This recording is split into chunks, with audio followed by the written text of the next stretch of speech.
তো প্রাকৃতিক দুর্যোগ কেন হয়, এর কারণ কি, সেই কারণগুলোই মূলত আজকের আলোচ্য বিষয়। প্রাকৃতিক দুর্যোগ এটাকে অস্বীকার করার কোনো সুযোগ নেই। এটা মানব জীবনের একটা গুরুত্বপূর্ণ এবং অনিবার্য একটা অংশ। প্রাকৃতিক দুর্যোগ এটাকে নিয়েই আমাদেরকে বসবাস করতে হয়। প্রাকৃতিক দুর্যোগ আসলে দেখা যায় আমাদের কোন কোন দুর্বলতা আছে।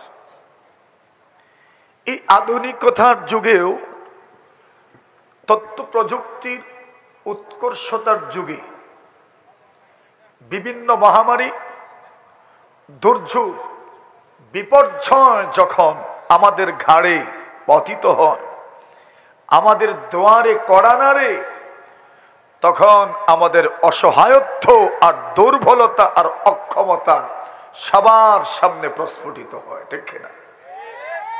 অথচ আধুনিকতায়,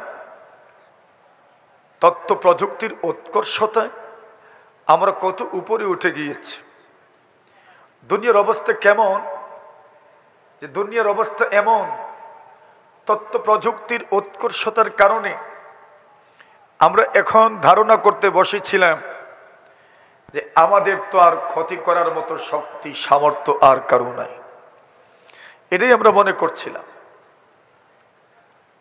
আল্লাহ তাআলা উদাহরণ দিয়েছেন, এক ব্যক্তির বাগানে সুন্দর ফসল উৎপাদিত হয়েছে, কাটার সময় একদম ঘনিয়ে এসেছে।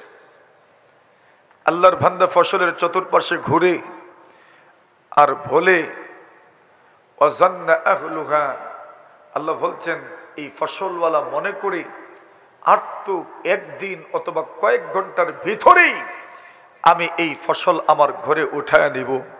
আল্লাহ বলেন লোকটা এই ধারণাতেই তাকে এমতাবস্থায় আতাহা আমরুনা লাইলান আও নাহারা, দিনে বা রাতে আমি আল্লাহর পাঠানো প্রেরিত আযাব আর গজব, দুর্যোগ, বিপর্যয় চলে আসে, এমন অবস্থা করে দেয় ফসলের। সকালবেলা ঘুম থেকে উঠার পরে দেখা যায় গতকাল মনে হয় এখানে কিছুই ছিল না, ঠিক না বেটি? এমন হয় না? দেখবেন, দেখা যায় জমিনে ধানের অভাব নেই, মাশাআল্লাহ। আপনি সকালবেলা কাটবেন, কামলাকে পর্যন্ত টাকা দিয়ে রাখছেন, সকালবেলা এসো আমার ধান কেটে দিও। আর রাত্রিবেলাই এমন এক ঝড় আসলো, শিলাবৃষ্টি আসলো, বৈশাখ মাসের ধান, এখন সকালবেলা দেখা যায় আর কাটার মতো কোনো দান ওই জমিনে নাই। এমন হয় না? ওইটাকে বলে প্রাকৃতিক দুর্যোগ, ওইটাকে বলা হয় প্রাকৃতিক বিপর্যয়। মানুষ মনে করে আরে এটা তো একদম আমার হাতের নাগালে, আমি কেটে ঘরে উঠায় নিয়ে আসবো। দেখা যায় রাত্রিবেলা বা দিনের বেলা এমন এক ঘূর্ণি আসে, এমন এক ঝড় আসে, এমন এক ঝঞ্ঝা বায়ু আসে, এমন মহামারী আসে, এমন জলোচ্ছ্বাস ওঠে, মনে হয় যেন গতকাল এখানে কিছুই ছিল না। এই যে দুর্ঘটনা, এটাকেই বলা হয় প্রাকৃতিক দুর্যোগ। বিষয়টা বুঝতে পেরেছেন? প্রাকৃতিক দুর্যোগ কাকে বলে? ওইটার নামই প্রাকৃতিক দুর্যোগ। ওই যেটা ঘটে, যেটাকে নিয়েই আমাদের জীবন, যেটার মধ্য দিয়ে আমাদের জীবন, ওইগুলো কেন ঘটে, ওইগুলো ঘটার কারণ কি, ওইটার সামান্য ব্যাখ্যা কোরআন ও সুন্নাহের আলোকে আপনাদের সামনে উপস্থাপনের জন্য আমি নির্দেশিত। বর্তমান বিজ্ঞানও এবং আধুনিক বিশ্বও এটা নিয়ে গবেষণা করছে। আধুনিক বিশ্বের গবেষণার ফল কি? তারা billion, billion, trillion dollar, euro, pound ব্যয় করে যেই গবেষণার ফল, যেই ফলে তারা উপনীত হয়েছে, সেটা হচ্ছে বর্তমান দুনিয়ার প্রাকৃতিক দুর্যোগের মূলে জলবায়ুর পরিবর্তন। কিসের পরিবর্তন বলেন? জল ও বায়ুর পরিবর্তন। এই জলবায়ু যত আপনার সহজ, এর চাইতে আরো সহজ হইল আবহাওয়া। কিসের পরিবর্তন? আবহাওয়ার পরিবর্তন। বিজ্ঞান বলছে বর্তমান দুনিয়ার এই প্রাকৃতিক দুর্যোগের পিছনে কারণ হচ্ছে আবহাওয়ার পরিবর্তন। কিসের পরিবর্তন? আবহাওয়া। আবহাওয়া বুঝেন তো? আব মানে পানি, ওই পানিকে জল বলে। কি বলে? জল। আর হাওয়া মানে বাতাস, আর বাতাসকে বায়ু বলে। ওই জলবায়ু মানে কি? আবহাওয়া। পানি ও বাতাসের পরিবর্তন। পানি ও বাতাসের পরিবর্তনের কারণে প্রাকৃতিক দুর্যোগ ঘটে, প্রাকৃতিক বিপর্যয় ঘটে। বিজ্ঞানের বক্তব্য আবহাওয়ার পরিবর্তন, জলবায়ুর পরিবর্তন। আর জলবায়ুর পরিবর্তন কেন হয় বলে অতিমাত্রার কার্বন নিঃসরণ হওয়ার কারণে পুরা পৃথিবীর আবহাওয়ার পরিবর্তন ঘটছে। আপনি দেখবেন আমরা বাংলাদেশি মানুষ বা আমাদের বাংলাদেশ বা উন্নয়নশীল যত রাষ্ট্র আছে, এই সমস্ত রাষ্ট্রে এত তথ্য প্রযুক্তির ব্যবহারও নাই। পুরো দুনিয়াতে যত আজব আজব শিল্প কারখানা আছে, পুরো দুনিয়ায় যত শিল্প কারখানা বেশি, যেই সমস্ত রাষ্ট্রে, এই সমস্ত রাষ্ট্রে আপনার এগুলোর ব্যবহার বেশি, প্রযুক্তির ব্যবহার বেশি। আর প্রযুক্তির ব্যবহার যত বেশি হবে, কার্বন তত নির্গত হবে। বেশি মাত্রার কার্বন পৃথিবীর জলবায়ু পরিবর্তনের মূলে নেপথ্যে, আবহাওয়ার পরিবর্তনের নেপথ্যে হচ্ছে আপনার দুনিয়ার বিভিন্ন রাষ্ট্রের বড় বড় কলকারখানা। এর মাধ্যমে তাপমাত্রা অনেক বেড়ে যায়, উষ্ণতা বেড়ে যায়, আর এটার মাধ্যমে দুনিয়াতে সব ধরনের প্রাকৃতিক দুর্যোগ ঘটে। এটা হলো বিজ্ঞানের বক্তব্য। কথা বুঝতে পেরেছেন? এটা কোরআনের সাথে সাংঘর্ষিক নয়, হাদিসের সাথেও এটা সাংঘর্ষিক নয়। বর্তমান দুনিয়াতে যে রাষ্ট্র যত উন্নত, এই রাষ্ট্রের মাধ্যমে এই পৃথিবীর ক্ষতি তত বেশি হচ্ছে। তাদের বিশাল বিশাল কলকারখানা এগুলো যত পরিচালিত হচ্ছে, কার্বন তত নিঃসরণ হচ্ছে। এখন পৃথিবীর ছোট ছোট রাষ্ট্রগুলো আক্রান্ত হচ্ছে বড় বড় রাষ্ট্রগুলোর ওই সমস্ত ব্যবহারী জিনিসের মাধ্যমে। এটা বিজ্ঞানের বক্তব্য। এই বক্তব্যের সমর্থন ইসলাম করছে। বিজ্ঞানীরা গবেষণা করতে করতে যেই সিদ্ধান্তে পৌঁছেছেন, আরবের মরুর বুকে একজন সাধারণ মানুষের মতো যিনি বসবাস করতেন, মুহাম্মদুর রাসূলুল্লাহ সাল্লাল্লাহু আলাইহি ওয়াসাল্লাম, আমাদের সামনে এই বিষয়গুলোই তুলে ধরেছেন। সুবহানাল্লাহ। আধুনিক বিজ্ঞান যত সিদ্ধান্তে পড়ছে, ডলার, হাজার হাজার ডলার, ইউরো, পাউন্ড ব্যয় করে ইসলামের রাসূল হাজার বছর আগে সেই কথাগুলো মাত্র আওয়ামী বক্তব্যের মাধ্যমে, সর্বসাধারণের সামনে সাধারণ বক্তব্যের মাধ্যমে, এটা পিএইচডি গবেষণা নয়, সাধারণের সামনে যে বক্তব্য পেশ করেছেন, সেই বক্তব্যের মাধ্যমে এই কথাগুলো পেশ করে গেছেন। সুবহানাল্লাহ, জোরে বলেন। এটা আমাদের রাসূল এবং আমাদের দ্বীনের সৌন্দর্য বটে। আপনাদের দেশে, আপনাদের এলাকার যারা ইউরোপ আমেরিকা থাকেন, তাদেরকে জিজ্ঞাসা করিয়েন, ইউরোপ আমেরিকায় এখনো আমরা বাংলাদেশি ছাড়া তাদের দেশের যারা, এরা বাথরুমগুলোতে এখনো এরা টিস্যুই বেশি ব্যবহার করে, পানি খুব কম ব্যবহার করে। ওটা এখনো রীতি আছে তাদের। এজন্য সব জায়গায় আপনি পানি খুঁজেও পাবেন না, টিস্যুর উপরই তারা যথেষ্ট মনে করে। তারা চিন্তা, গবেষণা করা হলো, আমরা পবিত্রতার জন্য, পরিচ্ছন্নতার জন্য যেটা বেশি ব্যবহার করি টিস্যু, ওটা দ্বারা তো পরিপূর্ণ পরিচ্ছন্নতা আমাদের অর্জিত হয় না। এখন তারা গবেষণা করতে করতে করতে করতে করতে করতে সিদ্ধান্তে পৌঁছলো আমাদের একটা কাজ করা দরকার, সেটা হচ্ছে ভিজা টিস্যু ব্যবহার করা দরকার। কি সিদ্ধান্ত নিছে তারা? ওই গবেষণার টিম পরামর্শ দিছে কি ব্যবহার করবেন? ভিজা টিস্যু।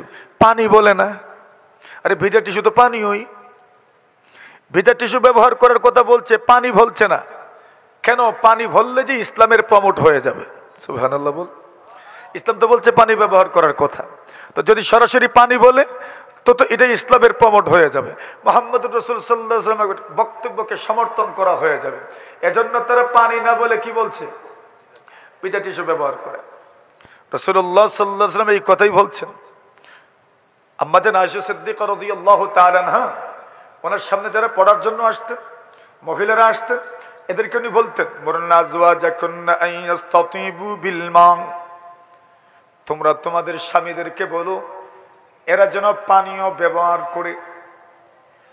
মুরনা আজওয়াজাকুন্না আইয়াস্তাতিবু বিল মা, তোমরা তোমাদের স্বামীদেরকে বলো ডিলা ব্যবহারের পরে টিস্যু ব্যবহারের পরে যেন পানীয় ব্যবহার করে।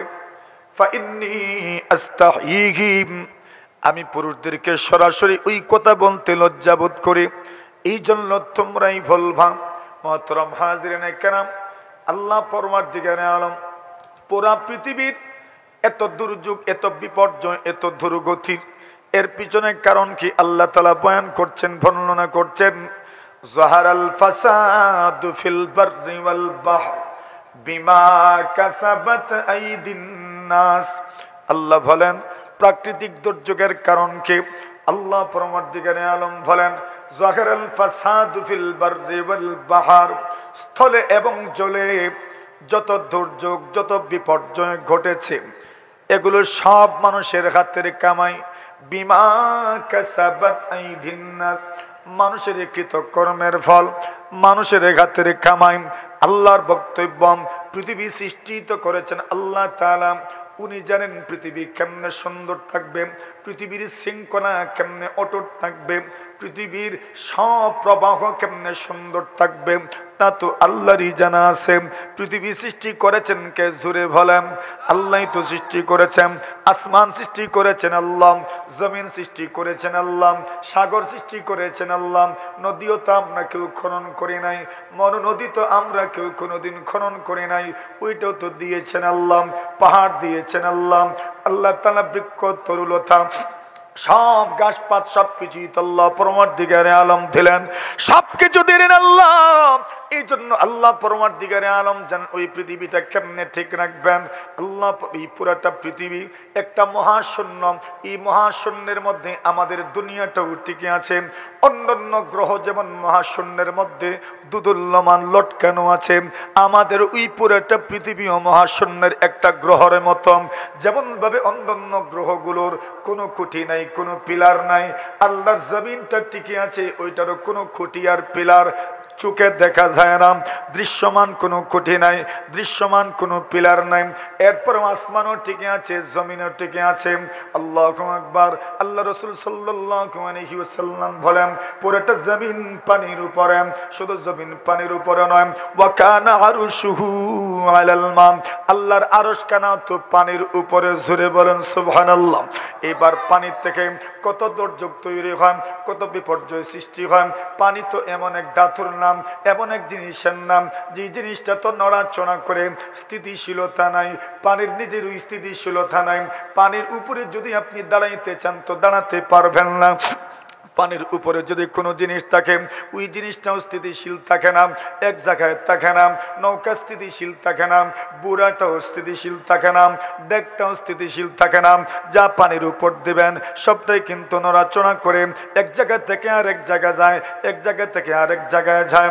আল্লাহ পরওয়ারদিগারে আলম জানায়া দেন ওই যে পুরোটা পৃথিবী পানির উপরে, ওই পৃথিবীটাকে আমি আল্লাহ পরওয়ারদিগারে আলম স্থিতিশীলতা দেওয়ার জন্য পাহাড় দিলাম। আল্লাহ পরওয়ারদিগারে আলম বলেন ওয়াল জিবালা আওতাদা, আমি আল্লাহ পাহাড়ের মাধ্যমে পুরোটা পৃথিবীকে প্যারাক মারলাম। এবার পৃথিবীর নড়াচড়া করে না, পৃথিবীর মধ্যে ভূমিধস হয়, পৃথিবীর মধ্যে ভূমিকম্প হয়, জমিন কম্পিত হয়, এটার নাম ভূমিকম্প। মাঝে মধ্যে জমিন নিচের দিকে চলে যায়, নিচের দিকে জমিনটা চলে যায়, ওইটার নাম হইল ভূমিধস। আল্লাহ পরওয়ারদিগারে আলম বলেন ওই জমিন তো পানির উপরে, পানির উপরের যদি নৌকা থাকে নৌকাও নড়াচড়া করে, পানির উপরে যদি ভুরা থাকে ভুরাটাও নড়াচড়া করে। এইবার পুরাটা পৃথিবী যেহেতু পানির উপর, এত বড় পৃথিবী পানির উপর, ওই পৃথিবী তো এখন নড়াচড়া করে। এর বান্দা বান্দি আমার, ওই পৃথিবীর নড়াচড়া বন্ধ করার জন্য আমি আল্লাহ পাহাড় দিয়ে প্যারাক মারলাম। সুবহানাল্লাহ। পাহাড় দিয়ে পুরোটা পৃথিবীর মধ্যে প্যারাক মারলেন। আচ্ছা দেখেন না, মিস্ত্রি যে কাঠ মিস্ত্রি যে আপনার কি বানায়, শোকেস বানায়, অথবা আলমারি বানায়, বা পালং বানায়, অথবা চৌকি বানায়, বা যাই বানায় না কেন, সে জানে কোন কোন জায়গায় লোহা মারতে হবে। আপনারা নাকি আপনি জানেন? আপনার মতো মারলে তো হবে না, সে জানে কোন কোন জায়গায় লোহা মারলে ওইটা নড়াচড়া করবে না, ওইটা তার জানা আছে। আল্লাহ জানেন কোন কোন জায়গায় পাহাড় দিতে হবে, কোন কোন জায়গায় জয়েন্ট, ওটা কার জানা আছে? জোরে বলেন না, কার জানা আছে? আপনার মনে মনে আসতে পারে এই সব পাহাড় শ্রীমঙ্গল কেন? আপনারা কিছু এখানে দিলে তো পারতেন, আল্লাহ জানেন কোন কোন জায়গায় দিতে হবে খিল, কোন কোন জায়গায় প্যারাক মারতে হবে, ওইটা কার জানা আছে? আল্লাহ তাআলার জানা আছে। যখন ভূমিকম্প হয় তখন দেখবেন ভূতত্ত্ববিদরা বিভিন্ন তথ্য আমাদের সামনে নিয়ে আসে। ওরা বলে অমুক জায়গার পৃথিবীর মাটির নিচে ভূগর্ভে যে স্লেট ছিল, পাথর ছিল, ওইটা নড়ার কারণে ভূমিকম্প হয়েছে। এমন বক্তব্য কি আপনারা শোনেন না? ওই বক্তব্যের দ্বারা কি বুঝতে পারলেন? আল্লাহ তাআলা জানেন কোন কোন জায়গায় কোনটা জয়েন্ট আছে, ওইটা কার জানা আছে? আল্লাহর জানা আছে। আল্লাহ পরমর্দিগারে আলম সূরাতুন নাবার মধ্যে সুন্দর করে বয়ান করে দিয়েছেন, আম্মা ইয়াতাসাআলুন আনিন নাবাইল আযীম আল্লাযী হুম ফীহি মুখতালিফুন কাল্লা সায়ালামুনা সুম্মা কাল্লা সায়ালামুন আলাম নাজালিল আরদা মিহাদা। আল্লাহ বলেন নবী উম্মতকে একটু প্রশ্ন করো, আলাম নাজালিল আরদা মিহাদা, আমি আল্লাহ কি জমিনকে বিছানা বানাই নাই? আলাম নাজালিল আরদা মিহাদা ওয়াল জিবালা আওতাদা। এবার বিছানা যদি এমনিতেই থাকে নড়াচড়া করে, ওই বিছানায় ঘুমাইলে কিন্তু ঘুম লাগবে না। কেন বিছানা নড়াচড়া করে? জমিনটা তো পানির উপর। আল্লাহ পরমর্দিগারে আলম বলেন জমিনের নড়াচড়া বন্ধ করার জন্য, স্থিতিশীলতা নিয়ে আসার জন্য ওয়াল জিবালা আওতাদা, আমি আল্লাহ পরমর্দিগারে আলম পাহাড়ের মাধ্যমে প্যারাক মারলাম। এই জন্য কিয়ামতের প্রাক্কালে আল্লাহ পরমর্দিগারে আলম পাহাড়গুলোকে ধ্বংস করে দিবেন। ইয়াউমা তামুরুস সামাউ মাওরাম ওয়া তাসিরুল জিবালু সাইরাম। আল্লাহ রাব্বুল আলামিন বলেন ওই দুনিয়ার মানুষ শোনো, কিয়ামতের আগে পাহাড়গুলো ধুলার মতো হয়ে যাবে। ওয়া তাকুরুল জিবালু কালঈনিল মানফুশ, ধুলার মতো পাহাড় উঠতে থাকবে। এইবার জমিন আর তার শক্তি হারায় ফেলবে, পুরোটা জমিন এখন আর নড়াচড়া করবে। আল্লাহ পরমর্দিগারে আলম রসুলকে জানায় দেন জমিনের উপর একটা আবরণও আছে, ওই আবরণে ধরে আল্লাহ পাক টান দিবেন এবং জমিনের ওই ত্রিপালের উপর আপনারা যেইভাবে বসেছেন, এইভাবে যদি একজন দুইজন তিনজন ত্রিপালে বসে থাকেন, বাকি কয়েকজন যদি টানতে থাকেন, যেমন ভাবে আপনি ত্রিপালের উপরে থেকেই শুধু যাইতেই থাকবেন, যাইতেই থাকবেন। আল্লাহ রসুল সাল্লাল্লাহু আলাইহি ওয়াসাল্লাম বলেন পুরোটা জমিনের উপর একটা আবরণ আছে, পর্দা আছে। কিয়ামতের আগে ওই আবরণে ধরে টান দেওয়া হবে। পৃথিবীর জমিনের উপর যত গাছগাছালি আছে, যত ঘাস আছে, যত উদ্ভিদ আছে, সবগুলো উপড়ে ফেলা হবে। পাহাড়ও নাই, কিছুই নাই। আল্লাহ পরমার্দিগারে আলম বলেন এইবার জমিনটাকে প্রলম্বিত করে ফেলা হবে, জমিনটাকে লম্বা করে দেওয়া হবে। ওয়া ইদাল আরদু মুদ্দাত, পাহাড় তো নাই, পেনাগো নাই, খিলও নাই। এইবার জমিনকে লম্বা করতে অসুবিধা নাই, জমিনকে লম্বা করে দেওয়া হবে। তাহলে বোঝা গেল পুরাটা পৃথিবীর নিয়ন্ত্রণ আল্লাহ তাআলার হাতে, পুরাটা জমিনের নিয়ন্ত্রণ আল্লাহ তাআলার হাতে। নবীজি সাল্লাল্লাহু আলাইহি ওয়াসাল্লাম বলেন যেদিন কিয়ামত হবে ওই দিন আল্লাহ পরমার্দিগারে আলম পুরাটা সবগুলো আসমান, একটা নয় দুইটা নয়, as-sab'at tibaq, সাতটা আসমান, সাতটা আসমান, খালাকা সাবা সামাওয়াতিন তিবাকা। আল্লাহ পাক একটার উপরে আরেকটা এইভাবে সাতটা আসমান বানাইছেন। আল্লাহ পরমার্দিগারে আলম সাতটা জমিন বানাইছেন। আল্লাহ রাসূল সাল্লাল্লাহু আলাইহি ওয়াসাল্লাম বলেন কিয়ামতের আগে আল্লাহ পরমার্দিগারে আলম সাতটা আসমান তার ডান হাত দ্বারা এমন ভাবে মশা বানায় নেবেন, আমাদের বাসায় যেমন ভাবে কাগজকে আমরা আমাদের মুষ্টির ভিতরে নিয়ে আসতে পারেন, সাতটা আসমান আল্লাহ পরমার্দিগারে আলমের মুষ্টির ভিতরে চলে আসবে। সাতটা জমিন আল্লাহ তাআলার বাম হাতের মুষ্টির ভিতরে চলে আসবে। তাহলে বোঝা গেল আসমান জমিন এবং তার মধ্যখানে যা আছে সবকিছুর নিয়ন্ত্রণ কার হাতে?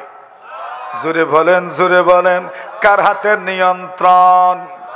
এবার পুরাটা পৃথিবীর মধ্যে যত বিপর্যয় হয় সবকিছুর জানান আল্লাহ তাআলা দিলেন কেমনে হয়। সুতরাং পৃথিবীর নিয়ন্ত্রণ যার হাতে, উনি ওই জানেন পৃথিবীর মধ্যে কেমনে বিপর্যয় হয়। কথা বলেন ঠিক কিনা? নিয়ন্ত্রণ তো আল্লাহর হাতে। আল্লাহ এখন বলছেন পৃথিবীতে বিপর্যয় কেমনে সৃষ্টি হয়।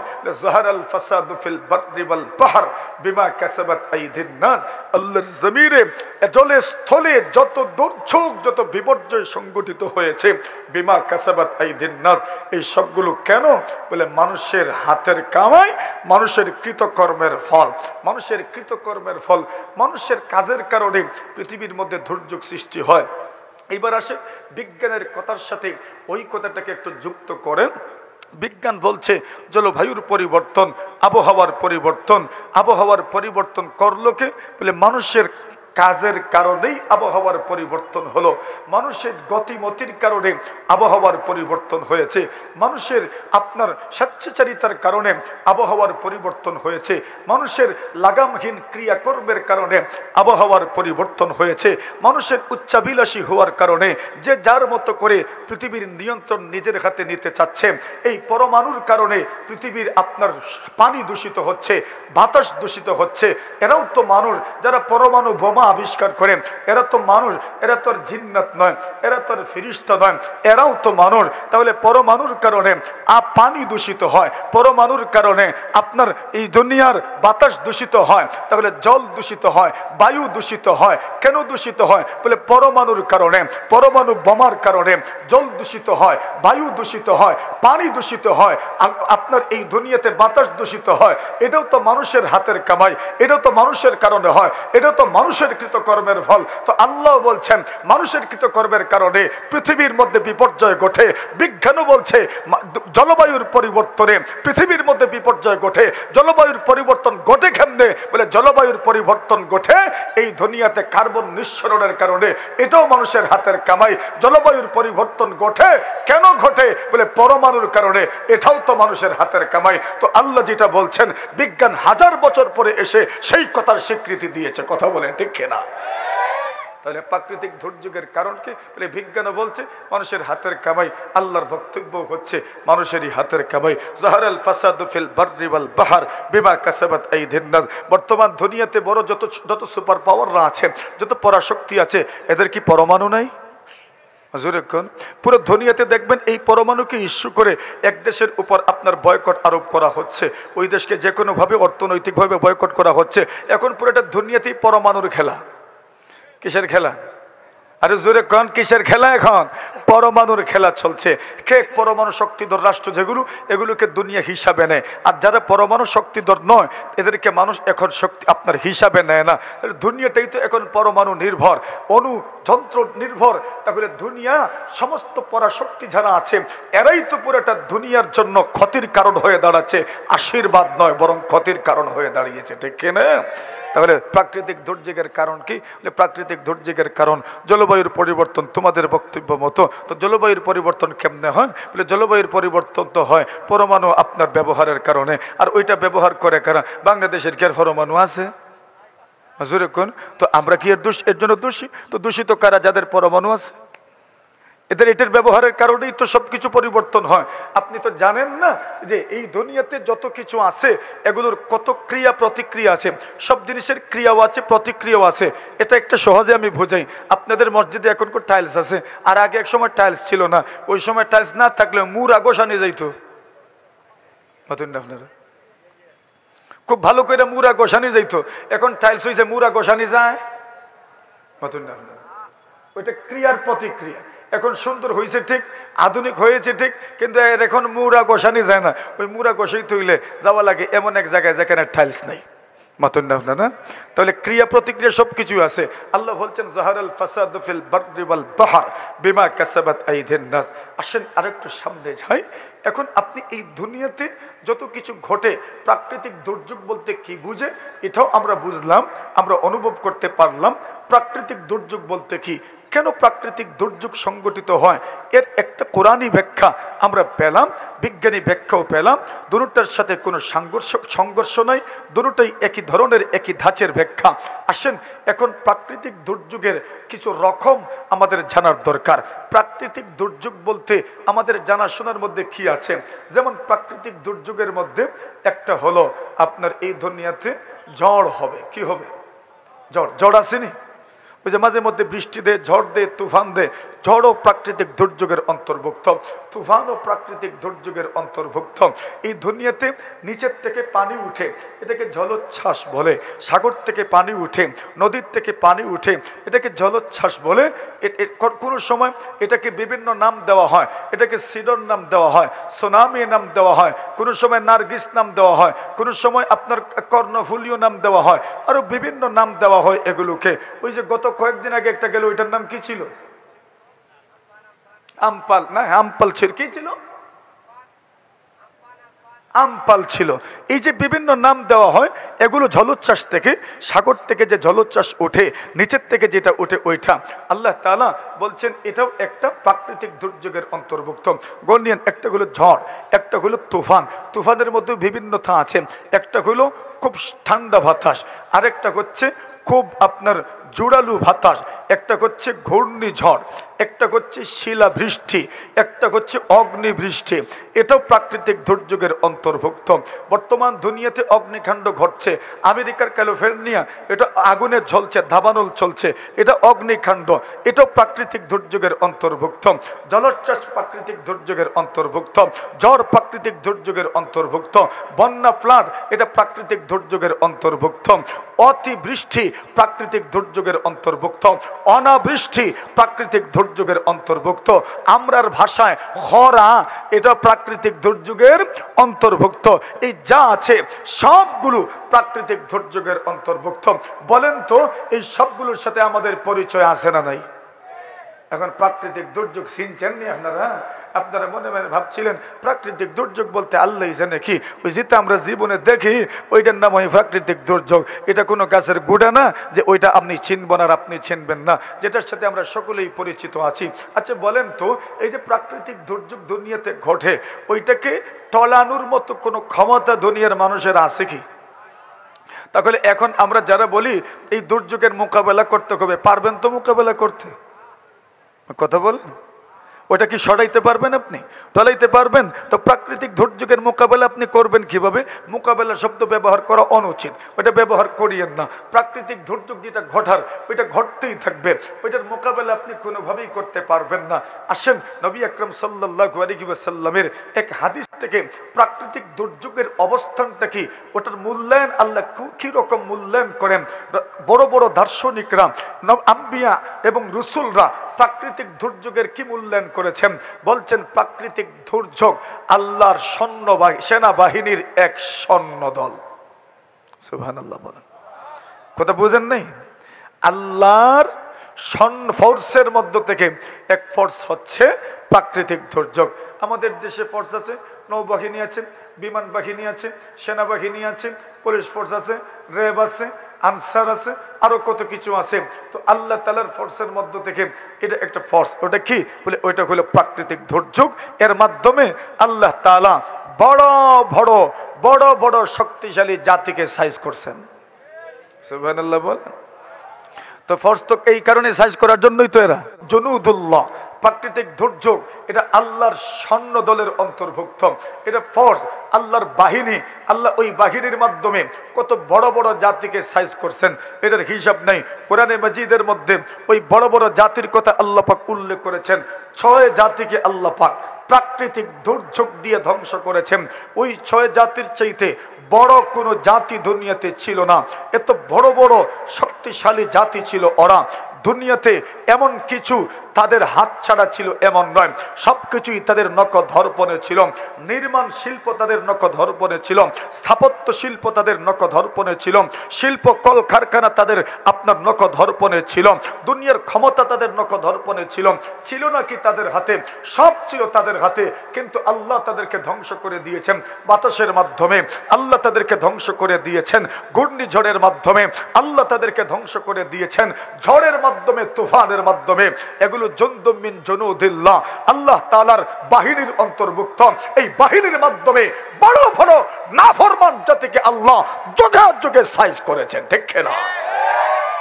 বাহিনীতে এই জন্যই সাইজ করার জন্য, দুশ্মনদেরকে সাইজ করার জন্য, দ্রোহীদেরকে সাইজ করার জন্য, যারা খোদাদ্রোহী হবে, যারা আল্লাহর বিদ্রোহী হবে, যারা আল্লাহর বিপক্ষে অবস্থান নেবে, শত্রু হবে, দ্বীনের শত্রু হবে, কোরআন সুন্নাহর শত্রু হবে, এদেরকে সাইজ করার জন্য আল্লাহর বাহিনী আছে না নাই?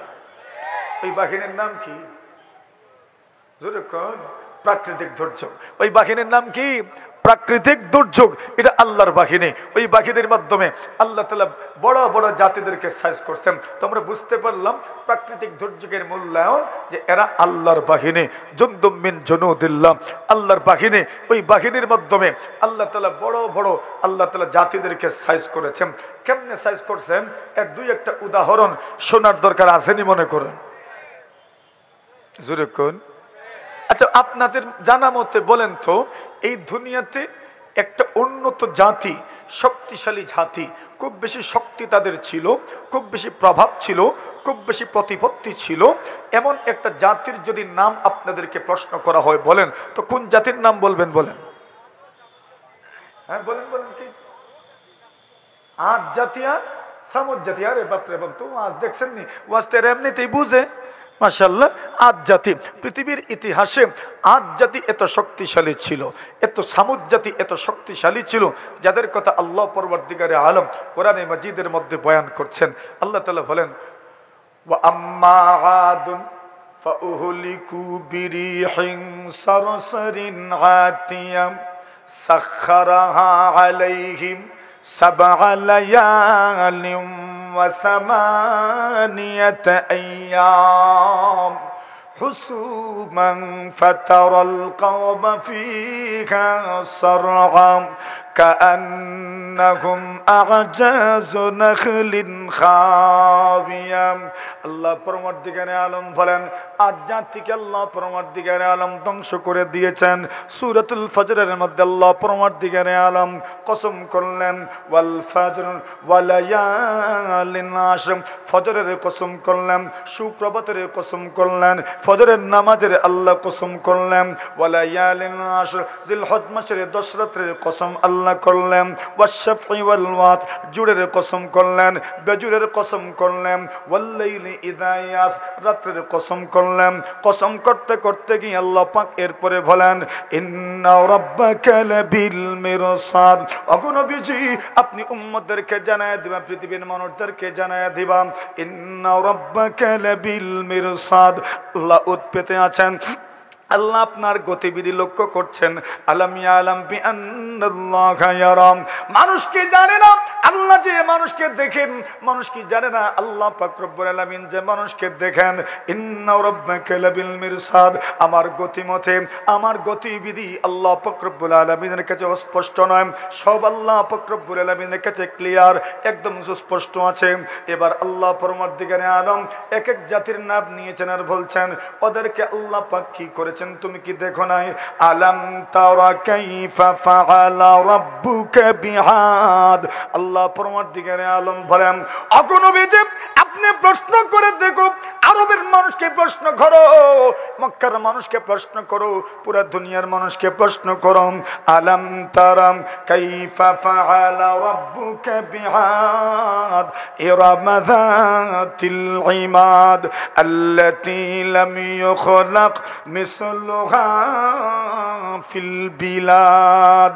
আল্লাহ রাব্বুল আলামিন আজ জাতির বৈশিষ্ট্য বর্ণনা করলেন। আজ জাতি এত শক্তিশালী এক জাতি, ওই জাতির মতো শক্তিশালী জাতি এই দুনিয়াতে আর কাউকে পাঠানো হয় নাই। এত শক্তিশালী জাতি, এত উঁচা মোটা ছিল, এত উঁচা মোটা ছিল, এত উঁচা মোটা ছিল। মুফাসসিরিনে কেরাম বলেন প্রায় 60 গজ লম্বা ছিল। জোরে বলেন সুবহানাল্লাহ। 60 গজ লম্বা এদের এক একজন, এত বড় বড়, এদের সাইজ এত বেশি, এদের ফিগার এত লম্বা, এত টল ফিগারের মানুষ, সাইজটা ছোট না, শরীরের দিক দিয়েও মুঠা। আল্লাহ পরবর্তীকারে আলম বলেন, ওরা পাথর কেটে কেটে তাদের গড় নির্মাণ করত। নির্মাণ শিল্পে এরা ছিল নাম্বার 1, স্থাপত্য শিল্পে এদের সমকক্ষ আর কেউ ছিল না। এদের মধ্যে শিল্প ছিল, আর্ট ছিল। কি শিল্প ছিল? নির্মাণ শিল্প ছিল, স্থাপত্য শিল্প এদের নখদর্পণে ছিল। শুধু স্থাপত্য শিল্প ছিল এমন নয়, আল্লাহ পরবর্তীকারে আলম এদের অবাধ্যতার কথার বিবরণ দিলেন। মুফাসসিরিনে কেরাম বলেন, আজ জাতি 3টা অপরাধে আল্লাহ তার 3টা অপরাধে এরা অপরাধী ছিল।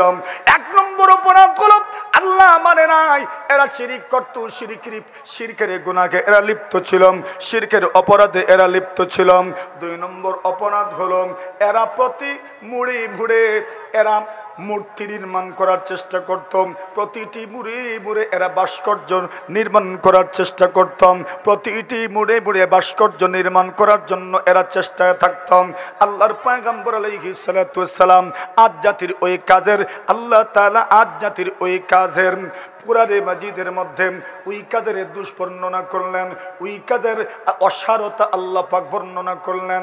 আজ জাতি তোমরা বিভিন্ন মোড়ে মোড়ে বিভিন্ন পয়েন্টে পয়েন্টে ভাস্কর্য নির্মাণ করতে চাও, ভাস্কর্য নির্মাণ করা কোনো ভালো কাজ হইতে পারে না। স্থাপত্য শিল্পে তোমরা নাম্বার ওয়ান, এই জন্য তোমরা মুড়ে মুড়ে ভাস্কর্য নির্মাণ করবা, তা হইতে পারে না। এটা ছিল 2 নম্বর অপরাধ। 3 নম্বর অপরাধ ছিল ওয়াইদা বাতাসতুম জাব্বারিন, তোমরা ছিলে জালেম, মানুষের উপর তোমরা জুলুম করতে, যাকে ধরতে ছাড়তে না। ওই লোকটার অপরাধ থাকুক বা না থাকুক, তোমাদের মতের উল্টা হওয়ার কারণে ওই লোকটাকে তোমরা যার পরনে শাস্তি দিয়েছ। এই ছিল আজ জাতির অপরাধ। আল্লাহ পরমার্দিগারে আলম নবী পাঠাইলেন, নবী এদেরকে দিনের দাওয়াত দেন। নবী সাল্লাল্লাহু আলাইহি ওয়াসাল্লাম দিনের দাওয়াত দিলেন, কেউ মানতে রাজি নয়। আল্লাহ পাক রব্বুল আলামিন বলেন, এদেরকে আপনি জানায়া দেন আল্লাহ পাক তাদেরকে আযাব দিবেন, কিন্তু তারা বলেন আযাব দিতে পারলে নিয়ে আসেন। জোরে বলেন নাউজুবিল্লাহ। আল্লাহ পরমার্দিগারে আলম এদেরকে আযাব দেওয়ার জন্য আযাব প্রেরণ করলেন। কে আযাব পাঠালেন? আল্লাহ পরমার্দিগারে আলম কোরআনে মাজিদের মধ্যে বর্ণনা করেন, ওই আযাবটা ছিল বিরিহিন সরসারিন আতিয়াম, জঞ্ছা বায়ু, ঘূর্ণিঝড়ের মতো এমন বায়ু, এমন বাতাস, যে বাতাস সব কিছুকে উড়িয়ে নিয়ে যান, সব কিছুকে ধূলিসাৎ করে দেন। এমন বায়ু দিয়ে আল্লাহ তাদের পরীক্ষা নিলেন, এমন বাতাস দিয়ে আল্লাহ তাদের পরীক্ষা নিলেন। ওই বাতাস সাখারাহা আলাইহিম সাবআ লায়াল, 7 রাত এবং 8 দিন পর্যন্ত তাদের এলাকায় ঘোরাঘুরি করেছেন। প্রচন্ড বেগে বাতাস তাদের এলাকায় চলমান ছিল। ওই বাতাসের মাধ্যমে তারা কি পরিমাণ ধ্বংসে পতিত হইল। আল্লাহ পরওয়ারদিগার আলম বলেন, ও রাসূল, এরা কি পরিমাণ ক্ষতির সম্মুখীন হয়েছে। আমি আল্লাহ তাআলা এদেরকে এমন ভাবে মূলোৎপাটন করে দিলাম, এমন ভাবে তাদেরকে মাটির সঙ্গে বিছিয়ে দিলাম, কাআন্নাহা আজাযু নাখলিন খাওয়িয়া, খেজুরের গুড়া এত মজবুত হয়, এই দুনিয়াতে যত গাছ আছে, যত বৃক্ষ আছে, সবচেয়ে মজবুত গুড়া হইল খেজুর গাছের। আল্লাহ পরমার্দিগারে আলম কোরআনে মাজিদের মধ্যে বলেন, মাসালু কালিমাতিন তাইয়্যিবাতিন কাশাজারাতিন তাইয়্যিবা আসলুহা সাবিতুন ওয়া ফারউহা ফিস সামাম তুতি উকুলাহা কুল্লা হিনিন বিইذনি রাব্বিহা। আল্লাহ পরমার্দিগারে আলম বলেন, মুমিনের কালিমা তাইয়্যিবার উদাহরণ, মুমিনের ঈমানের তুলনা কাশাজারাতিন তাইয়্যিবা, পবিত্র বৃক্ষের সাথে মুমিনের ঈমানের তুলনা আল্লাহ পাক করেছেন। মুমিনের ঈমানের তুলনা দেওয়া হয়েছে পবিত্র গাছের সাথে। পবিত্র গাছটা কেমন? আসলুহা সাবিতুন ওয়া ফারউহা ফিস সামাম। ওই মোবাইলটাকে নামায় দেন। না এরকম বলার দরকার নেই। আসলুহা সাবিতুন ওয়া ফারউহা ফিস সামাম। আস্তাগফিরুল্লাহ। আল্লাহর কাছে ইস্তেগফার করেন, ইস্তেগফার পড়েন, ইস্তেগফার পড়ে শয়তান ঢুকতেছে আস্তে আস্তে। আস্তাগফিরুল্লাহ পড়েন সবাই, জোরে পড়েন আস্তাগফিরুল্লাহ পড়েন। আস্তাগফিরুল্লাহ ইন্নাল্লাহা গফুরুর রহিম। তো ঘূর্ণিঝড় দিয়ে আল্লাহ তাআলা এদেরকে শাস্তি দিলেন, এদেরকে আযাব দিলেন। ওই ঘূর্ণিঝড়ের শাস্তিটা কেমন ছিল বলে, ওদের এলাকায় বাতাস চলেছে পুরা 7 রাত 8 দিন। কতদিন? 8 দিন 7 রাত। এখন এদের শক্তি কম না বেশি? বলেন কম না বেশি? পাহাড় কাটতো, ঘর নির্মাণ করতো, পাথর কাটতো, ঘর নির্মাণ করতো। নির্মাণ শিল্পে এদের মতো ইতিপূর্বে আর কেউ ছিল না। স্থাপত্য শিল্পে বর্তমান দুনিয়াতে ওই যে আমাদের রাস্তায় যে কনস্ট্রাকশনের কাজ চলছে, চীনার হাতে আছে অনেকটা। মাতুন না আপনারা, চীনা কন্ট্রাক্টর। তো আমরা বলি, বাপরে বাপ, চীনা মানুষের কত জ্ঞান। এর কথা কোন ঠিক না? বলি এরা কি সুন্দর ব্রিজগুলো বানায়, একদিনে তারা কয়েকতলা বানাইতে পারে। বলছেন এদের চাইতেও আরো ফাস্ট ছিল আজ জাতি। সুবহানাল্লাহ, আরো ফাস্ট ছিল। এরা তো আছে বানানো পাথর পায়, ওরা পাথর নিজের হাত দিয়ে কাটতো, নিজের বস্ত্র দিয়ে কাটতো, আর এরপরে ওরা ঘর নির্মাণ করতো। সুবহানাল্লাহ, জুড়ে বলেন। এবার আপনি চিন্তা করেন, নির্মাণ শিল্পে এদের নিপুণতা, এদের নৈপুণ্য, নির্মাণ শিল্পে এদের দক্ষতা কি পরিমাণ উচ্ছাঙ্গের ছিল, কি পরিমাণ উঁচু লেভেলের ছিল। আপনি একটু চিন্তা করে দেখেন, আল্লাহ তাদের ওই নির্মাণ শিল্পের কথা কোরআনে কারীমের মধ্যে বর্ণনা করছেন। আতাবনুনা ফি কুল্লি আতাবনুনা বিকুল্লি রিআতিন আয়াতান তা'বাসুন, তোমরা কি সব মুড়ে মুড়ে তোমরা কি চাও এক একটা ভাস্কর্য নির্মাণ করবে? ওরা যে নির্মাণ করতে পারে, ওরা যে স্থাপত্য নির্মাণ করতে পারে, এজন্য তারা প্রত্যেকটা আপনার মুড়ে মুড়ে ভাস্কর্য নির্মাণ করতে চেয়েছিল। আজ জাতি আমাদের বাংলাদেশেও একটা দল এমন ছিল, আগামীতেও কে যেন আসবে, হয়তো এরাও তো চাইতে পারে ভাস্কর্য নির্মাণ করার জন্য। কথা বলেন ঠিক না? আরে ওরা তো আজ জাতির অনুসারী। বলেন কার অনুসারী? আরে বলেন বলেন কার অনুসারী? আল্লাহ তাদের কথা বর্ণনা করেছেন কোরআনে মাজিদের মধ্যে। এরা তো আজ জাতির অনুসারী। এরা মুড়ে মুড়ে ভাস্কর্য নির্মাণ করতে চাইতো, শুধু ভাস্কর্য নির্মাণ করতো না। ওয়া ইযা বাতাসতুম জাব্বারিন, আল্লাহ পরবর্তীকারে আলম বলছেন এদেরকে, এরা যখন মানুষকে জুলুম করত, নির্যাতন করত, বড় আপনার নির্দয়ের মতো মানুষের উপর জুলুম করত, নির্যাতন করত, এমন জালিম দল কি এই দেশে ছিল না? জোরে কন, এই দেশে ছিল না? যাদের পাপ কম থাকতো এদেরকে বড় বড় শাস্তি দিত, আর নিজের হইলে বড় পাপেও এরা ছাড় পেয়ে যেত। জোরে কন, এমন জালিমরা কি এই দুনিয়াতে ছিল না? আর এখন নাই, আগামীতে থাকবে না, সব সময়ই থাকবে। তবে মনে রাখো, আল্লাহর শাস্তিও কিন্তু ঠিক আছে, অবধারিত আছে। কথা বলেন ঠিক না বেঠিক? ওটাও কিন্তু অবধারিত আছে। এরা এরকম পাপ করতো, আল্লাহ বলেন এদেরকে আল্লাহ ধ্বংস করলেন বিরিহিন সারসারিন আতিয়া, কি দিয়ে? ঘূর্ণিঝড় দিয়ে। তো ঘূর্ণিঝড়ের শাস্তি, এই প্রাকৃতিক দুর্যোগ, এটা কি এই বিশ্বের সমস্যা নাকি আরো আগেও ছিল? জোরে কোন, আরো আগেও ছিল। তাহলে নতুন করে তো আপনি এখন শুধু মানুষ শুধু জলবায়ুর পরিবর্তন ওইটাকে দোষারোপ করতে পারেন না।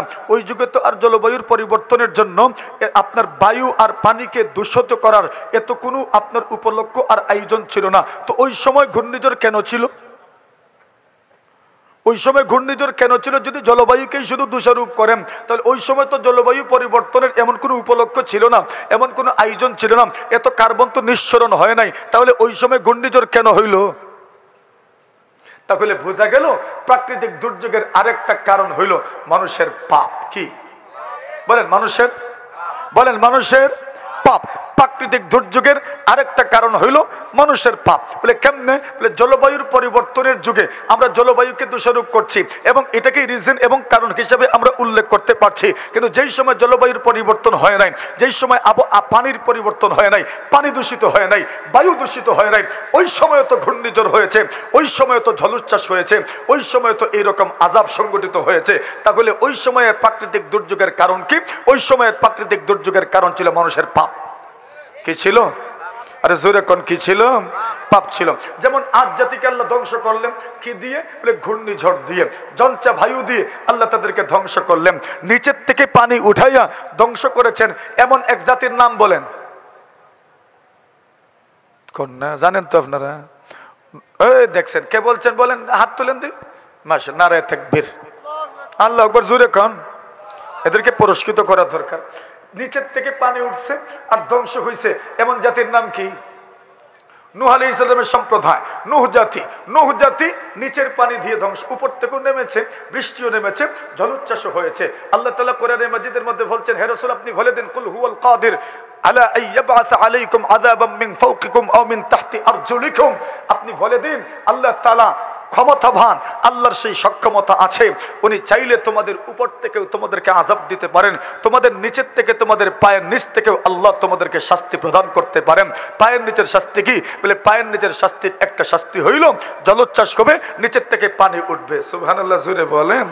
নিচের থেকে পানি উঠবে, তো নিচের থেকে পানি উঠে আর ওই পানির মাধ্যমে আল্লাহ তাআলা শাস্তি দিয়েছেন, নূহ সম্প্রদায়কে আল্লাহ পাক শাস্তি দিয়েছেন। তাহলে বোঝা গেল নিচের থেকে পানি উঠবে, জলোচ্ছ্বাস হবে। ওই জলোচ্ছ্বাসের মতো প্রাকৃতিক দুর্যোগ শুধু এই যুগে না, আগেও ছিল। তো এই যুগে যদি শুধু আপনি পানিকে দোষ দেন, আর আপনি যদি এই যুগে শুধু বায়ুকে দোষ দেন যে পানি দূষিত হয়ে গেছে, বায়ু দূষিত হয়ে গেছে, তাহলে আগের যুগে তো আর পানি আর বায়ু দূষিত হওয়ার ওই কারণগুলো বিদ্যমান ছিল না। তো ওই সময় জলোচ্ছ্বাস কেন হইল? বলে ওই সময় জলোচ্ছ্বাস হয়েছে মানুষের পাপের কারণে। কিসের কারণে? প্রাকৃতিক দুর্যোগের আরেকটা কারণ হইল কি ভাই? জোরে কম, কার পাপ? মানুষের পাপ। দেখেন কোরআনের নুকতা কিন্তু এক জায়গাতেই, ওই পাপও করে কে? মানুষই করে। তো আল্লাহ বলছেন মানুষের হাতের কামাই, মানুষের হাতের কামাই, মানুষের কৃতকর্মের ফল। কথা কিন্তু একটাই, ওই ঘুরে ফিরে সব মানুষের উপর ভরকাচ্ছে। কার উপর? মানুষের উপর। দায়বার কার উপর? মানুষের উপর। আল্লাহ পরবর্তীকারে আলম সূরা ইসরার মধ্যে আমাদেরকে সতর্ক করে বলছেন, তোমরা কি মনে করো আল্লাহ তাআলা পারবেন না আযাব দিতে? আল্লাহ তাআলা তো পারেন, ভূমিদোষ দিয়েও তোমাদেরকে পরীক্ষা করবেন। তাহলে এই দুনিয়ার আরেকটা প্রাকৃতিক দুর্যোগ হলো ভূমিদোষ। কি ধরে কোন আরেকটা দুর্যোগের নাম কি ভাই? ভূমিদোষ। জমিনের নিয়ন্ত্রণ কার হাতে? কার হাতে?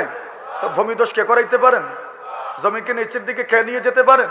আল্লাহ। আল্লাহ বলছেন আফা আমিনতুম আন ইয়াখসিফা বিকুম জানিবাল বার আও ইউরসিলা আলাইকুম হাসিবা সুম্মা লা তাজিদু লাকুম ওয়াকিলা আম আমিনতুম আন ইউঈদাকুম ফীহি তাওরাতান উখরা ফায়ুরসিলা আলাইকুম কাসিফাম মিনার রিহ ফায়ুগরিকাকুম বিমা কাফারতুম সুম্মা লা তাজিদু লাকুম আলাইনা বিহি তাবিআ। আল্লাহ বলছেন মানুষ কি নিরাপদ হয়ে গেল? মানুষ কি বড় নিশ্চিন্তে থাকতে পারবে এই ব্যাপারে? আন ইয়াখসিফা বিকুম জানিবাল বার, আল্লাহ তাআলা জমিনের কিছু অংশ তাদেরকে সহ নিচের দিকে ধাবায় নিয়ে যাবেন, নিচের দিকে দশায় নিয়ে যাবেন। এই ব্যাপারে তারা কি নিরাপদ থাকতে পারবে? না, না, কখনোই নিরাপদ থাকতে পারবে না। হতে পারে আল্লাহ তাআলা জমিনের কিছুটা অংশ, যেই অংশে তারা বসবাস করে, ওই অংশটাকে আল্লাহ তাআলা নিচের দিকে ধাবায় নিয়ে যাবেন। আল্লাহ তাআলা ভূমিদোষের মাধ্যমে তাদেরকে শাস্তি দিবেন।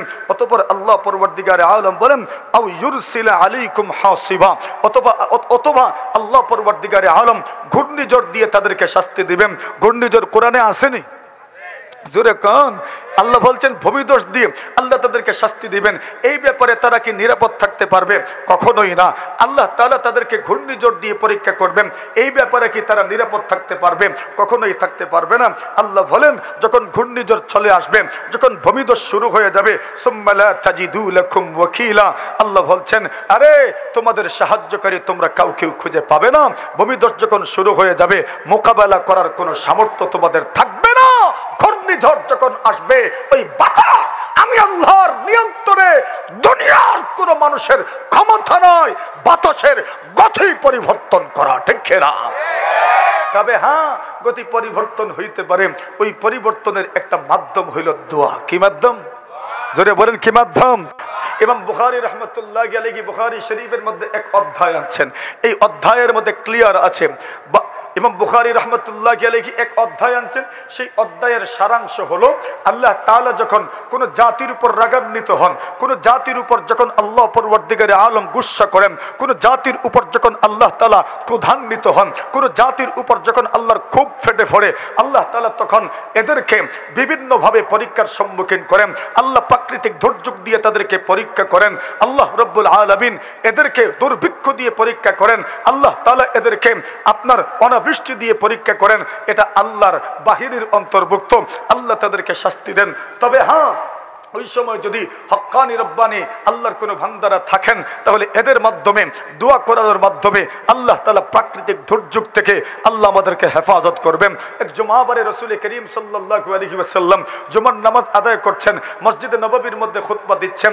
এমন সময় আল্লাহর নবীর এক সাহাবী আসলেন আর বললেন, ইয়া রাসূলুল্লাহ, ইয়া হাবিবাল্লাহ, হালাকাল মাল ওয়া জাআল আয়াল। ইয়া রাসূলুল্লাহ, ইয়া হাবিবাল্লাহ, আমাদের সম্পদগুলো সব শেষ হয়ে যাচ্ছে। ইয়া রাসূলুল্লাহ, আমাদের পরিবার পরিজন এরা ক্ষুধার্ত মারা যাচ্ছে, আমাদের চতুষ্পদ জন্তুগুলো ক্ষুধার্ত মারা যাচ্ছে।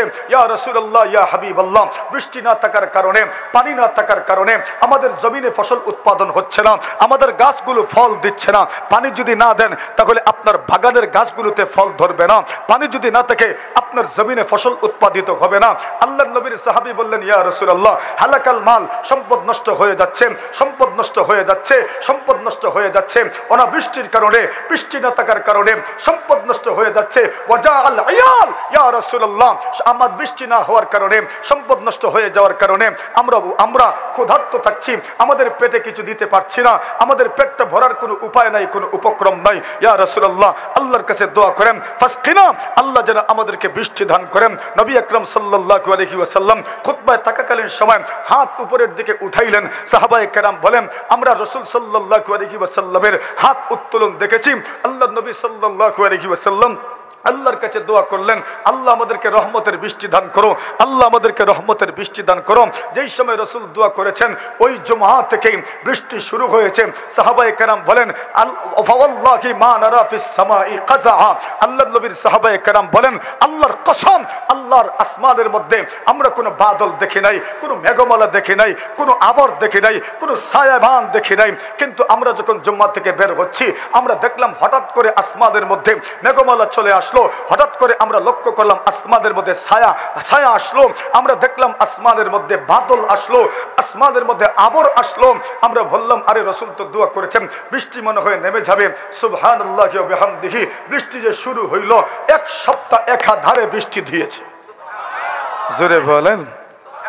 এক সপ্তাহ যখন একাধারে বৃষ্টি হয়েছে, কি মনে করেন এক সপ্তাহ যদি থানা বাজার বৃষ্টি হয় রাস্তাঘাট থাকবো তো? হ্যাঁ, রাস্তাঘাট থাকবে না। পরের জুমাতে ওই সাহাবী আবার গেলেন, ওই সাহাবী অথবা অন্য কেউ নবী আকরাম সাল্লাল্লাহু আলাইহি ওয়াসাল্লামের খেদমতে হাজির হইলেন আর বললেন ইয়া রাসূলুল্লাহ, ওগো আল্লাহর পয়গম্বর, ওগো আল্লাহর পয়গম্বর, হালাকাতিল মাওয়াশি ইয়া রাসূলুল্লাহ ইয়া হাবিবাল্লাহ ওয়া তাহাদ্দামাতিল বিনা ইয়া রাসূলুল্লাহ ইয়া হাবিবাল্লাহ, ঘরগুলো ভেঙে যাচ্ছে, দেওয়ালগুলো ভেঙে যাচ্ছে। আরে মাটির দেওয়াল যদি হয় তাহলে বেশি যদি পানি থাকে তাহলে মাটির দেওয়াল তো এমনিতেই ভেঙে যাবে, বাঁশের দেওয়াল যদি, বাঁশের বেড়া যদি হয় এমনিতেই তো ভেঙে যাবে। সুবহানাল্লাহ। নবী আকরাম সাল্লাল্লাহু আলাইহি ওয়াসাল্লামের সাহাবায়ে কেরাম বলেন ইয়া রাসূলুল্লাহ ইয়া হাবিবাল্লাহ, ওই যুগে তো বেশিরভাগ আপনার ঘরের বেড়া ছিল খেজুরের ছাউনি দিয়ে, খেজুরের আপনার পাতা দিয়ে, খেজুরের ডাল দিয়ে, খেজুরের গুঁড়া দিয়ে, এগুলো দিয়েই তো ছিল তাদের ঘরের বেড়া। আল্লাহর নবীর সাহাবীগণ বলেন ইয়া রাসূলুল্লাহ হালাকাতিল মাওয়াশি, চতুষ্পদ জন্তুগুলো মারা যাচ্ছে, ইয়া রাসূলুল্লাহ ইয়া হাবিবাল্লাহ, ঘরগুলো ভেঙে যাচ্ছে, ইয়া রাসূলুল্লাহ ইয়া হাবিবাল্লাহ, ওগো আল্লাহর পয়গম্বর, রাস্তাগুলোর আর কোনো চিহ্নই খুঁজে পাওয়া যাচ্ছে না। বৃষ্টি যখন আসে, ঝড় যখন আসে, তুফান যখন আসে, বন্যা যখন হয়, ফ্লাড যখন হয়, তখন রাস্তাঘাট থাকে না, রাস্তাঘাট ভেঙে যায়। ওনারা বললেন ইয়া রাসূলুল্লাহ ওয়াসরিফাতিত তুরুক, রাস্তাগুলো ভেঙে যাচ্ছে, আল্লাহর কাছে দোয়া করেন আল্লাহ যেন এখন বৃষ্টিটা থামায় দেন। আল্লাহর রাসূল সাল্লাল্লাহু আলাইহি ওয়াসাল্লাম ওই জুমার খুতবায় থাকাকালীন সময় দোয়া করলেন আল্লাহ পরওয়ারদিগারে আলম বৃষ্টি আমাদের থেকে সরায় নেন। আল্লাহুম্মা হাওয়ালাইনা ওয়ালা আলাইনা, আল্লাহুম্মা আলাল আকাম ওয়াজ-জিরাব ওয়াল আউদিয়া ওয়া মানাবিতিশ শাজার। আল্লাহ রাসূল দোয়া করলেন। নবী আকরাম সাল্লাল্লাহু আলাইহি ওয়াসাল্লামের সাহাবায়ে কেরাম বলেন নবী আকরাম সাল্লাল্লাহু আলাইহি ওয়াসাল্লাম হাতের আঙ্গুল দিয়ে যেই যেই দিকে ইশারা করেছেন, যেই যেই দিকে ইঙ্গিত করেছেন, আমরা দেখলাম বৃষ্টি ওই দিকে চলে যাচ্ছে। আমরা জুম্মা থেকে বের হয়ে দেখলাম আর কোনো বাদলও নেই, আবরও নেই, কোনো ছায়াও নেই, পুরোটা আসমান পরিষ্কার হয়ে গেছে। সুবহানাল্লাহ জোরে বলেন। তাহলে বোঝা গেল হক্কানি রব্বানি উলামায়ে কেরামদের দোয়ার মাধ্যমে আপনি প্রাকৃতিক দুর্যোগ থেকে আল্লাহ তাআলা আপনাকে বাঁচাইতে পারেন, আপনি বাঁচতে পারেন। আসুন যে কথাটা বলছিলাম, নবী আকরাম সাল্লাল্লাহু আলাইহি ওয়াসাল্লাম বলছেন যে এটা আল্লাহর পক্ষ থেকে, এরা বাহিনী, এরা আমাদের শাস্তির জন্য আল্লাহ তাআলা এই দুনিয়াতে এই আযাবগুলো পাঠান। নবী আকরাম সাল্লাল্লাহু আলাইহি ওয়াসাল্লামকে আল্লাহ পাক জানায়া দিলেন আমি ঘূর্ণিঝড় দিতে সক্ষম, আমি আল্লাহ তাআলা জঞ্চা বায়ু দিতেও সক্ষম, আমি আল্লাহ তাআলা ভূমিধস দিতেও সক্ষম। এই দুনিয়াতে ভূমিধস ঘটবে, এটা তো হাদিস শরীফের মধ্যে আছে। রাসূল করিম সাল্লাল্লাহু আলাইহি ওয়াসাল্লাম বলেন এই দুনিয়াতে ভূমিধস হবে। এই দুনিয়াতে শুধু ভূমিধস এখন হবে এমন নয়, আগের যুগেও হয়েছে। কারুনকে আল্লাহ ধ্বংস করলেন কি দিয়ে? বলেন না কি দিয়ে? কারুন যে ধ্বংস হইল এই ঘটনা তো সবার জানা আছে। মাটির নিচে গেছেন এই কারুন, ফাখাসাফনা বিহি ওয়া বিদারিহিল আরদ। আল্লাহ পরওয়ারদিগারে আলম বলেন কারুন এবং তার সম্পদ সহ আমি আল্লাহ তাআলা মাটির নিচে নিয়ে গেলাম, ভূমিধস দিয়ে দিলাম, ভূমিধসের মাধ্যমে তাদেরকে আযাব দিলাম। কারুন এখন পর্যন্ত মাটির নিচে যাইতেই আছে। নাউজুবিল্লাহ। ইবনে কাসির রাহিমাহুল্লাহু তাআলা লিখেন কারণ প্রত্যেকদিন তার শরীরের যে আপনার উচ্চতা, এই উচ্চতা পরিমাণ প্রতিদিন নিচের দিকে যাচ্ছে, প্রতিদিন নিচের দিকে যাচ্ছে, কিয়ামত পর্যন্ত নিচে যাইতেই থাকবে। নাউজুবিল্লাহ জোরে বলে। তাহলে ভূমিধসের আযাব রাসূল আকরাম সাল্লাল্লাহু আলাইহি ওয়াসাল্লামের কথা থেকে আমরা বুঝতে পারলাম প্রাকৃতিক দুর্যোগের আরেকটা কারণ হইল পাপ। কি? গুনাহ। গুনাহ করে কে? জোরে কোন? কে করে? মানুষই করে। আমরা তো আর গুনাহ করিই না। আপনারা না করেন। নবী আকরাম সাল্লাল্লাহু আলাইহি ওয়াসাল্লাম বলেন ইযা ফাআলাত উম্মতি 15 খাসলা। নবী আকরাম সাল্লাল্লাহু আলাইহি ওয়াসাল্লাম বলেন আমার উম্মত যখন 15টা গুনাহ করবে হাল্লা বিহাল বালা। নবী আকরাম সাল্লাল্লাহু আলাইহি ওয়াসাল্লাম বলেন আল্লাহ তাদেরকে প্রাকৃতিক দুর্যোগ দিয়ে পরীক্ষা করবেন।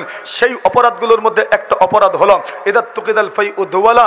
নবী আকরাম সাল্লাল্লাহু আলাইহি ওয়াসাল্লাম বলেন যখন মানুষ রাষ্ট্রীয় সম্পদকে গনিমত মনে করবে। কি মনে করবে? এই পাপ তো হচ্ছে না দুনিয়াতে, না হচ্ছে? আরে বলেন হচ্ছে কি হচ্ছে না? রাষ্ট্রীয় সম্পদকে গনিমত করার মতো একদল লোক ছিল, আগামীতেও কেউ কেউ আসার চেষ্টা করছে। আরে কথা বলেন ঠিক না বেঠিক? আরে খাইতেই তো থাকবে। আমরা বাঙালি মানুষ এমন এক মানুষ, বুটটা দিলাম আর নিশ্চিন্তা হইলাম, শুধু আঙ্গুল খালা করার জন্য এই দুনিয়াতে এসেছি আমরা। অতন আপনারা শুধু আঙ্গুল কালা করার জন্যই তো দুনিয়াতে এসেছি, একটা দাগ দেওয়ার জন্য। হ্যাঁ, ভোটার ওই যেখানে ভোট দিতে প্রিসাইডিং অফিসার একটা দাগ দেওয়ার জন্যই তো দুনিয়াতে এসেছি আমরা। আর কি কাজ আমাদের? এক শুধু আঙ্গুলটা কালা করলেন, এরপরে হাসি মুখ দিয়ে বের হয়ে আসলেন, ব্যাস শেষ। এখন ওরা কি করছে? বাটপারি করছে, দুর্নীতি করছে, শোষণ করছে, নাকি মানুষের হক মাইরা খাইছে, নাকি সরকারি মাল এরা নিজের ঘর ভরছে, পকেট ভরছে, নাকি নিজের আত্মীয়দেরকে এরা যে বিভিন্ন পদে নিয়োগ দিচ্ছে, সদনপ্রীতি করছে, এটা তো আমাদের দেখার খেয়ালই নাই, সুযোগই নাই। আরে যতক্ষণ পর্যন্ত জাতি এটা দেখবে না, জনগণ এটা দেখবে না, এই জাতির কপালে দুর্গতি আছে, দুর্দশা আছে। আর যদি দেখতে শুরু করেন, কোন বেঈমান, কোন বাটপার, কোন দুর্নীতিবাদ আমাদের মাথার উপর কর্তৃত্বের ছড়ি কখনোই ঘুরাতে পারবে না। সচেতন হতে হবে আপনাকে, সচেতন হতে হবে আমাকে। বাস একবার সচেতন হয়েই শেষ না, ওইটা একবারে শেষ পর্যন্ত ওইটাকে জারি রাখতে হবে। পারবেন তো ইনশাল্লাহ? আসেন, এজন্য পাপ, আল্লাহর দুনিয়াতে যত প্রাকৃতিক দুর্যোগ ঘটে, ওই প্রাকৃতিক দুর্যোগের আরেকটা কারণ হলো পাপ, মানুষের পাপ। মানুষ যত পাপ করবে, প্রাকৃতিক দুর্যোগ ঘটবে। নবী আলাইহিস সালাম কি গণনা করেছেন?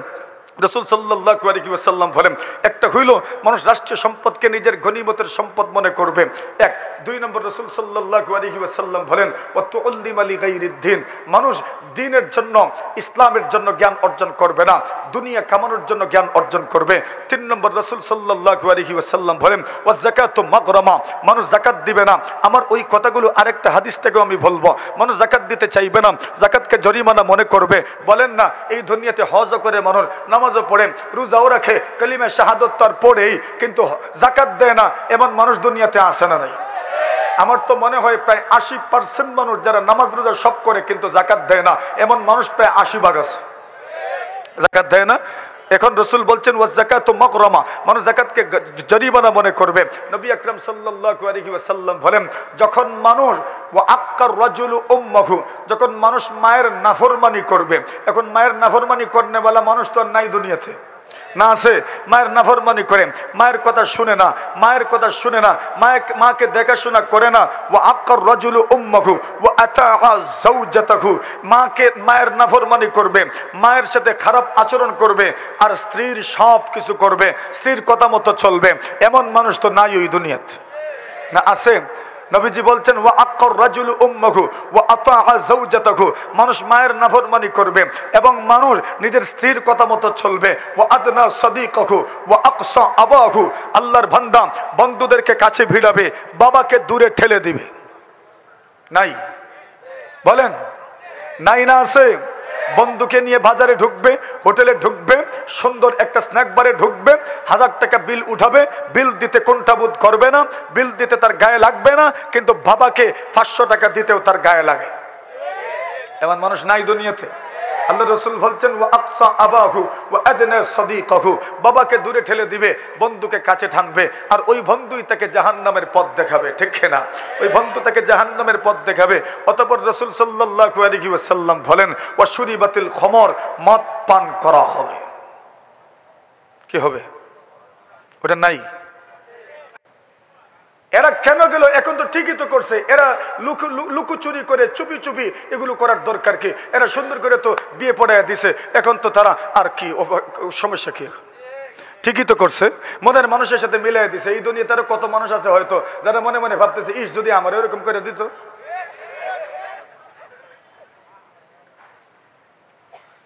তো দুষ্ট এখানে নয়, জোর করে বিয়ে পড়িয়ে দিয়েছে, ওইটা কি হইলো না হইলো ওইটা তো পরের কথা। ওইখানে গেল যে পাবলিক যে সেন্টিমেন্ট হলো, কেন হলো? নিশ্চয় অসামাজিক কার্যকলাপ। বলেন, আপনারা কি রুখে দাঁড়াবেন না? আরে কথা বলে, রুখে দাঁড়াবেন না? এমন যদি কিছু ঘটে তোমার এলাকার পাশে, অবশ্যই তো তুমি রুখে দাঁড়ানোর চেষ্টা করবে। ঠিক না? শক্তিমত্তার ভিতরে, শক্তি সামর্থ্যের ভিতরে। এখন রাসূল বলছেন, ইস্তাহিল্লুনাল হিরযা ওয়াল হারির, এরা জিনাকে হালাল মনে করবে, রেশমের পোশাক পরিধান করাকে হালাল মনে করবে। ওয়াল খামরা ওয়াল মাআজিব, রাসূল বলছেন মদকে হালাল মনে করবে। ওয়াল মাআজিব, বাদ্যযন্ত্রকে হালাল মনে করবে। বলেন, এমন মানুষ কি নাই দুনিয়াতে? মদকে হালাল মনে করে এমন মানুষ নাই? রাসূল বলছেন এমন উম্মত আমার উম্মতের মধ্য থেকে হবে। রাসূল বলেন ইয়াশরাবান্না নাসুম মিন উম্মতি আল খামর ইউসাম্মুনাকা বিগাইরি ইসমিকা ইউযাফু আলা রুউসিহিম বিল মুগান্নিয়াতি ওয়াল মাযিব ইয়াসিফুল্লাহু বিহিমুল আরদ ওয়া ইয়াজআলু মিনকুমুল কিরাদাতা ওয়াল খানাজির। রাসূলুল্লাহ সাল্লাল্লাহু আলাইহি ওয়াসাল্লাম বলেন একদল মানুষ এমন হবে যারা মদ পান করবে, আল্লাহর পয়গম্বর বলেন ইউসাম্মুনাকা বিগাইরি ইসমিকা, নামটা পর্যন্ত পরিবর্তন করে দিবেন। মদ বলবে না, ফেন্সিডিল বলবেন, ইয়াবা বলবেন, হিরোইন বলবেন, সীসা বলবেন, গাঁজা বলবেন, নেশাদ্রব্য বলবে, মদ বলবে না, মদ বলবে না, শরাব বলবে না, শরাব বলবে না। আল্লাহর পয়গম্বর আলাইহিস সালাতু ওয়াস সালাম বলেন তুমি যতগুলো চালাকি করতে পারো, হোশিয়ারি করতে পারো, আল্লাহর পয়গম্বর সবগুলোই আগে বর্ণনা করে দিয়েছেন। ইউসাম্মুনাকা বিগাইরি ইসমিকা, নাম পরিবর্তন করে দিবে।